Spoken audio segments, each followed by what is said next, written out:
আপনি যদি এই বিশ্বকাপে উরুগুয়ের কথা বলেন তাহলে উরুগুয়ে হচ্ছে একমাত্র দল যারা হচ্ছে I think unexpectedly group stage থেকে বাদ পড়েছে। কারণ উরুগুয়ে হচ্ছে আপনার ২ বার ওয়ার্ল্ড চ্যাম্পিয়ন ফুটবল ওয়ার্ল্ড কাপে। তো তাদের মতো দল যখন গ্রুপ স্টেজ থেকে বাদ পড়ে তাও হচ্ছে তার জায়গায় কেপে ভার্দে নবাগত দল যারা বিশ্বকাপে প্রথম খেলছে সম্ভবত এবার, তারা কোয়ালিফাই করে গেছে এবং সৌদি আর হচ্ছে উরুগুয়ে একই গ্রুপ থেকে বাদ পড়েছে। তো সৌদির বিষয়টা মানা যায়, বাট উরুগুয়ে বাদ পড়ে যাবে এটা আসলে অনেকের কাছে আনএক্সপেক্টেড। তাও হচ্ছে আবার গত ওয়ার্ল্ড কাপে উরুগুয়ে গ্রুপ স্টেজ থেকে বাদ পড়েছিল, এবার হচ্ছে গ্রুপ স্টেজ থেকে বাদ পড়েছে। তো এখানে আসলে মূল কারণটা কী কারণে উরুগুয়ে আপনার পরপর ২ বার ওয়ার্ল্ড কাপের গ্রুপ স্টেজ থেকে বাদ পড়েছে।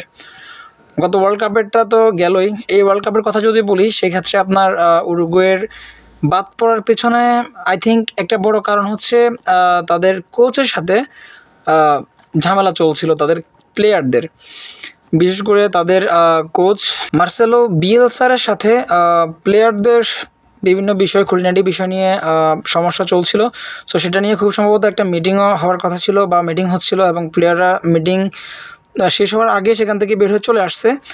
এবং তো তাহলে বোঝা যাচ্ছে যে তাদের প্লেয়ারদের সাথে কোচের কীরকম ঝামেলা চলতেছে, এবং সেটা যে ম্যাচে প্রভাব ফেলবে সেটার প্রমাণ তো তাদের পারফরমেন্সই বলতেছে।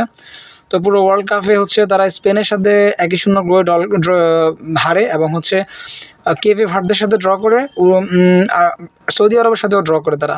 সো এই ক্ষেত্রে তারা মানে জঘন্য পারফরমেন্স করেছে, এবং তাদের আক্রমণ বিভাগের প্লেয়াররা পারফরমেন্স কী করেছে তারা নিজেরাই ভালো জানে।